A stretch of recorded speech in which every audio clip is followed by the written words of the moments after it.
Hello learners, welcome to banking solutions. IBPS PO mains एक ऐसा exam है जिसमें अगर आपकी स्ट्रेटेजी अच्छी रही तो आप अच्छा खासा स्कोर कर सकते हैं। और वही स्कोर बढ़ाने के लिए एक सेक्शन आता है डिस्क्रिप्टिव राइटिंग का, जिसमें कि आप आराम से 25 में 20 प्लस स्कोर कर सकते हैं अगर आपके पास सही स्ट्रेटेजी है तो।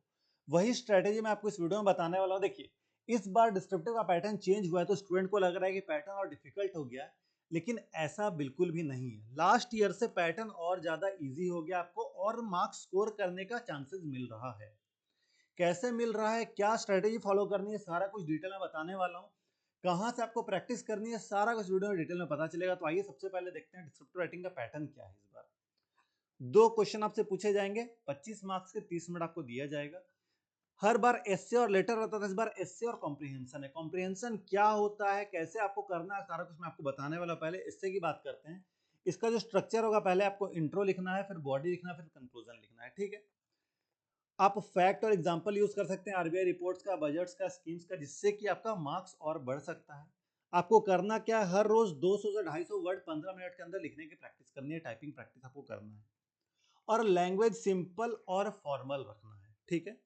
अब बारी आती है टॉपिक्स की, क्या क्या प्रोबेबल टॉपिक्स हैं। तो देखिए, ऐसे के कुछ प्रोबेबल टॉपिक्स हैं। बैंकिंग इकोनॉमी से क्वेश्चन रहेंगे, टेक्नोलॉजी इनोवेशन से रह सकता है, सोशल एंड करंट इशू रह सकता है, जनरल एनालिटिकल से रह सकता है। ठीक है। अब इनमें ये सारे सब टॉपिक्स हैं, इनको आप देख लीजिएगा। सारे में से कोई ना कोई 2 से 3 आपका आने का बहुत ज्यादा चांसेस है, तो इनको आप अच्छे से देख लीजिएगा। क्वेश्चन इसमें से ही आ सकता है। ठीक है। फिर बात करते हैं हम कंप्रिहेंशन का। कंप्रिहेंशन का प्रिपरेशन कैसे करना है, कहां से करना है। तो आपको पैसेज जल्दी पढ़ने का हैबिट डेवलप करना होगा और पैसेज जल्दी पढ़ के आपको मेन थीम पैसेज का अंडरस्टैंड करना होगा। ठीक है। क्वेश्चन में क्या क्या रहने वाला, तो आपका समरी राइटिंग रहने वाला है, इन्फ्रेंस बेस्ड आंसर रहने वाले हैं, वोकैबुलरी या meaning of word in context रहने वाला है।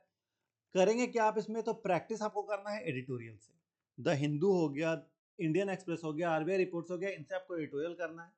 साथ साथ आपको एक और स्किल डेवलप करना है, समराइज करने का। कोई भी आप पैसेज पढ़ रहे हैं या कोई भी एडिटोरियल पढ़ रहे हैं तो अपने वर्ड में समराइज करने का आपको हैबिट डेवलप करना होगा। 120 से 150 वर्ड्स के बीच आपका समरी होना चाहिए। तो जब भी आप एडिटोरियल पढ़ेंगे तो उसको समरी खुद से लिखने की कोशिश करिएगा। ठीक है। अब कंप्रिहेंशन में किस तरह क्वेश्चन आएगा, देखिए। आपको पैसेज दिया जाएगा, ऐसे एक पैसेज रहेगा। आप देखेंगे ऐसा क्वेश्चन आपका मेंस में पहले इंग्लिश सेशन में आता था कि एक पैसेज दे दिया गया, उसका आपसे इन्फ्रेंस पूछ दिया गया, कंक्लूजन पूछ दिया गया, उस तरह का रहने वाला है। एक पैसेज आपको दिया जाएगा, उसका आपका देखिए इस तरह से क्वेश्चन रहेगा कि what are the main drivers of digital transformation in India's banking sector, mention 2 advantage of digital transaction, what are the challenges highlight in the passage, suggest 2 measures to sustain digital growth in banking, write a summary of the passage about 120 से 150 word. तो इस तरह के question रहने वाले हैं। और ये क्वेश्चन देखिए, आप इसमें से मान लीजिए आपको ये नहीं आ रहा है, आप फिर भी 4 क्वेश्चन का आंसर पैसेज पढ़ के कर सकते हैं। इसमें अगर आपने थोड़ा बहुत भी लिख दिया तो आप आराम से, मान लीजिए 10 मार्क्स का ये रहेगा अगर, तो आप इसमें आराम से 8 प्लस तो स्कोर कर ही सकते हैं। और जो आपका उधर ऐसे रहने वाला है, 15 मार्क्स का अगर रहता है ऐसे, तो 12 मार्क्स 13 मार्क्स आप वहां से स्कोर कर सकते हैं अगर अच्छे से प्रैक्टिस रहेगी तो। ठीक है। तो आप देख सकते हैं यहाँ पे आप आराम से 20 प्लस स्कोर कर ले रहे हैं। पहले क्या था कि अगर आपको लेटर नहीं आ रहा है तो आपका वहां पे पूरा का पूरा मार्क्स चल जाता था, बट इस बार आप पैसेज पढ़ के थोड़ा बहुत आंसर कर ही सकते हैं।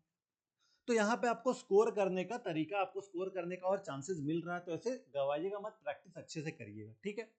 अब देखिए, कुछ डूज एंड डोंट्स आपको करने और नहीं करने हैं डिस्क्रिप्टिव राइटिंग में। क्या क्या करना है, तो आपको क्लियर और सिंपल इंग्लिश लिखना है। कोई भी स्लैंग या कैजुअल वर्ड जैसे कि गोना गोना वोना ऐसे कुछ नहीं लिखना है। ठीक है। कुछ हाई फाई वर्ड्स आपको यूज नहीं करना है, सिंपल इंग्लिश यूज करना है। स्ट्रक्चर आपको प्रॉपरली यूज करना है। ऐसे अगर आप लिख रहे हैं तो इंट्रो बॉडी कंक्लूजन, ऐसा नहीं कि आप पैराग्राफ विदाउट फ्लो लिखते जा रहे हैं लिखते जा रहे हैं, ऐसा नहीं करना है। वर्ड लिमिट से चिपके हुए रहिएगा, वर्ड लिमिट को क्रॉस नहीं करिएगा। ऐसे 200 से 250 वर्ड और समरी 120 से 150 वर्ड्स में आपको लिखना ही लिखना है। बाकी वहां पे मेंशन भी रहता है क्वेश्चन में कि इतने वर्ड में ऐसे होना चाहिए, इतने वर्ड में समरी होना चाहिए। जितना आपको वर्ड लिमिट दिया गया उससे ज्यादा मत बढ़िएगा, तो आपका मार्क्स वहां पे कट सकता है। ज्यादा छोटा ज्यादा लंबा आपको नहीं लिखना है। फैक्ट और एग्जांपल, डेटा, ये सभी आपको वहां पे डालना है, जैसे कि आरबीआई रिपोर्ट, बजट और पॉइंट्स, ये सब डालना है। अपना ओपिनियन बिना कोई एविडेंस के नहीं लिखना है। डेली आपको प्रैक्टिस करनी है, टाइपिंग प्रैक्टिस करना है, ताकि आपका स्पीड बढ़े और एक्यूरेसी बढ़े। ज्यादा टाइम आपको एक ही क्वेश्चन पे नहीं देना है। टोन आपको फॉर्मल रखना है, जैसा कि न्यूज़पेपर में रहता है, इनफॉर्मल इमोशनल टोन आपको नहीं डालना है उसमें।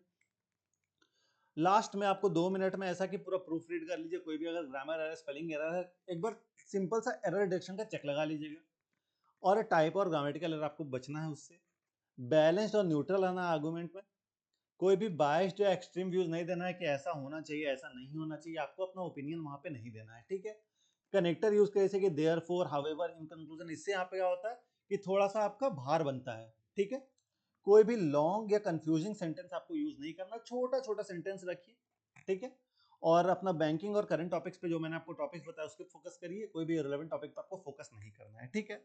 तो ये चीजें आप जरूर से करिएगा। अब एक बात मुझे बताइए कि क्या सिर्फ टिप्स सुनकर या पैटर्न जान लेने से क्या आपको लगता है कि आपका प्रिपरेशन कंप्लीट हो जाएगा? बिल्कुल भी नहीं। एग्जाम क्रैक करने के लिए स्ट्रक्चर्ड प्रैक्टिस प्लस फीडबैक का होना बहुत जरूरी है। इसलिए मैं आपको रिकमेंड करता हूं गाइडली का डिस्क्रिप्टिव राइटिंग टेस्ट, ठीक है, आईपीएस पीओ 2025 के लिए। इसमें आपका एसे राइटिंग और कंप्रीहेंशन दोनों का आपको प्रैक्टिस कराया जाएगा। 20 set essay writing, 20 set comprehension writing रहेगा। सैंपल पीडीएफ भी आपके लिए सारे सेट का अवेलेबल है, 6 मंथ्स की वैलिडिटी है। हाँ, ये बात की वेबसाइट वर्जन पे ही चलेगा, तो अगर आपके पास मोबाइल है, टैब नहीं है, लैपटॉप नहीं है, तो आप क्रोम में खोल के और कीबोर्ड कनेक्ट कर लीजिए, क्योंकि कीबोर्ड कनेक्ट करके ही आपको हैबिट प्रैक्टिस करनी होगी अपना। तो ओटीजी लेके और कीबोर्ड लगा के प्रैक्टिस करिएगा।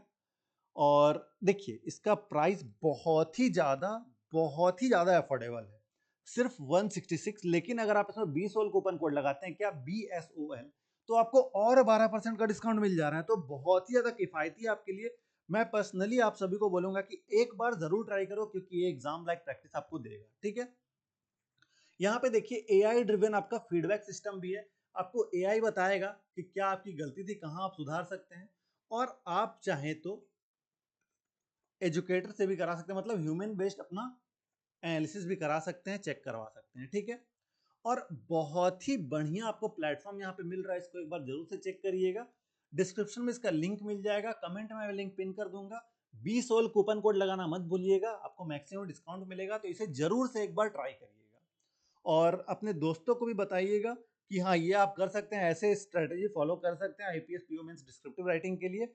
आप डेली एक एसे और एक कंप्रीहेंशन प्रैक्टिस जरूर से करिएगा। टाइपिंग स्पीड अपना इंप्रूव करिए और एग्जाम के लिए रेडी रहिए। कमेंट करके बताइए आपको कौन सा पार्ट टफ लगता है, एसे या कंप्रीहेंशन। मैं तो बोलूंगा दोनों में से कोई भी आपको टफ नहीं लगना चाहिए, प्रैक्टिस ऐसे रहे कि दोनों ही आपको इजी लगे, ठीक है। और डिस्क्रिप्शन में लिंक है, आप जाके एक बार जरूर चेक करिए, पिन कमेंट में भी आपको मिल जाएगा। आपको आपके एग्जाम के लिए ऑल द बेस्ट। कोई भी अगर आपको डाउट है आप कमेंट करके पूछ सकते हैं, आपका हर एक डाउट मैं पढ़ता हूँ पर्सनली और रिप्लाई भी करूंगा।